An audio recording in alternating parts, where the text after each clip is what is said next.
10 अक्टूबर की वो रात कोनोहा के लिए सिर्फ एक हमला नहीं थी, बल्कि एक अंत थी, क्योंकि नाइन टेल्स अपनी पूरी ताकत के साथ गांव को रौंदता हुआ आगे बढ़ रहा था। उसकी हर दहाड़ से जमीन फट रही थी, हर सांस के साथ आसमान का रंग बदल रहा था। मिनाटो फ्लाइंग राइजन के जरिए लगातार गांव वालों को बचा रहा था और कुशना अपनी चक्रा चेन से कुरामा को जकड़ने की कोशिश कर रही थी। लेकिन वो जानते थे कि अगर बीजू बॉम्ब छूट गया तो कोनोहा का नामो निशान तक नहीं बचेगा। और इसी पल जब कुरामा अपनी ऊर्जा जमा करता है, अचानक आसमान में एक अजीब सा कंपन होता है, जैसे स्पेस खुद फट रहा हो, और अगले ही पल नीला सफेद उजाला बिजली की तरह जमीन की तरफ गिरता है। धरती हिल जाती है, हवा के झोंके पेड़ों को उखाड़ देते हैं और गांव के बाहर एक अजनबी यान जमीन से टकरा कर टूट जाता है। धुएं और आग के बीच से जो शख्स निकलता है वो किसी शिनोबी जैसा नहीं लगता। टूटा हुआ बैटल आर्मर, शरीर पर गहरे जख्म, चेहरे पर सूखा हुआ खून और आंखों में ऐसी ठंडी नफरत जैसे उसने पूरी कायनात से जंग लड़कर अपनी जीत भी खो दी हो। ये वेजेटा था, साइयन प्रिंस, जो फरीजा से हारकर जिंदा तो बच गया था, पर अपना घमंड छोड़कर नहीं आया था। उसकी नजर जब कुरामा पर पड़ती है तो वो चक्रा महसूस नहीं करता, बल्कि एक जानवर जैसी ऊर्जा, और वो हल्की सी हंसी के साथ कहता है, लगता है मैं कहीं भी चला जाऊं, मॉन्स्टर्स मेरा पीछा नहीं छोड़ते। और जब कुरामा का बीजू बॉम्ब पूरी रोशनी के साथ आसमान की तरफ उठता है तो मिनाटो सीलिंग की तैयारी करता है, लेकिन वेजिटा बस एक कदम आगे बढ़कर अपना हाथ उठाता है। ना कोई मुद्रा, ना कोई जुत्सु, सिर्फ उसके शरीर से निकलता हुआ दबाव, एक ऐसी ताकत जो चक्रा नहीं थी, जिससे हवा भारी हो जाती है और बीजू बॉम्ब पल भर के लिए रुक जाता है, जैसे खुद समझ नहीं पा रहा हो।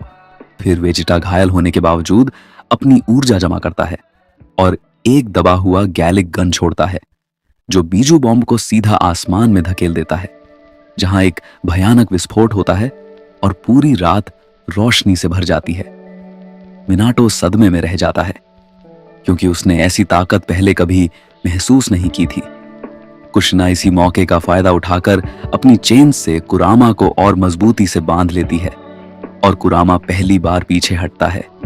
उसकी आंखों में गुस्सा नहीं, बल्कि एक पुराना डर होता है, जैसे वो किसी ऐसे योद्धा को देख रहा हो जो देवताओं से भी लड़ चुका हो। रात धीरे धीरे शांत होती है, पूरी सीलिंग की जरूरत नहीं पड़ती।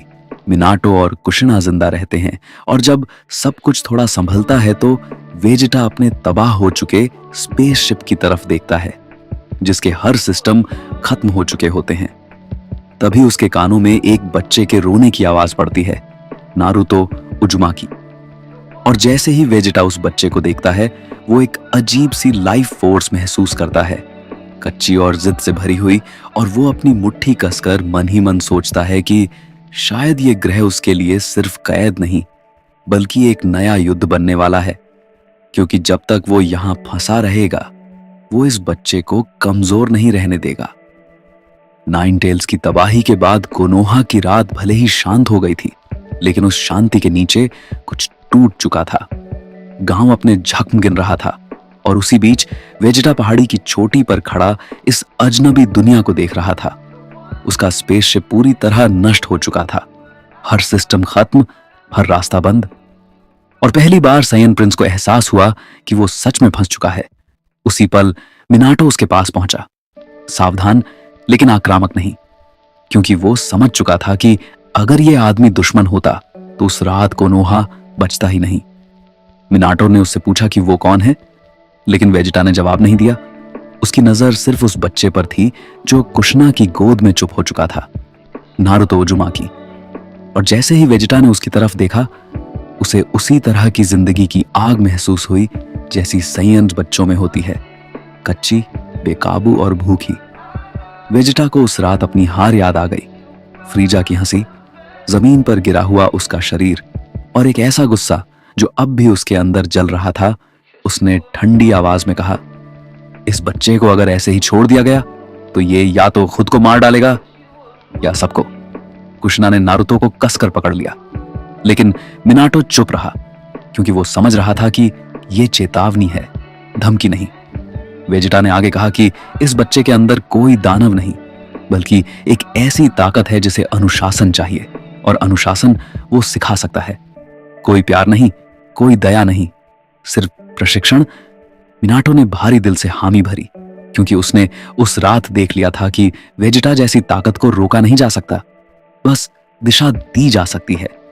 और यहीं से सब कुछ बदल गया, क्योंकि अगले ही दिन कोनोहा के बाहर एक सुनसान मैदान में वेजिटा ने नारुतो को जमीन पर खड़ा किया, बिना किसी निंजा तकनीक के, बिना किसी चक्रा के, और पहली सीख दी, ताकत रोने से नहीं आती, सांस पर काबू से आती है।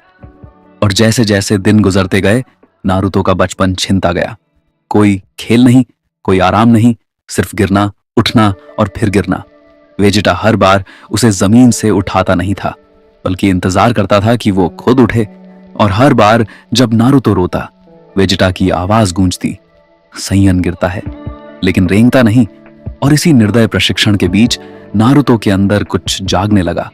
चक्रा नहीं, जुत्सु नहीं, बल्कि वो आग जिसे सैयन लड़ने की इच्छा कहते हैं। और दूर से मिनाटो और कुशिना ये सब देखते रहे, क्योंकि वो जानते थे कि ये रास्ता क्रूर है, लेकिन शायद यही एक रास्ता है जिससे उनका बेटा सच में जिंदा रह पाएगा।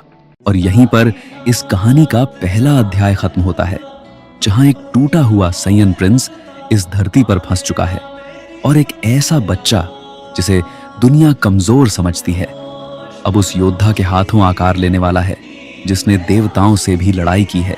क्योंकि आगे जो होने वाला है वो सिर्फ ट्रेनिंग नहीं, बल्कि एक ऐसी परीक्षा है जो नारुतो की सोच, उसकी आत्मा और उसकी हिम्मत सब कुछ तोड़कर नया बनाएगी।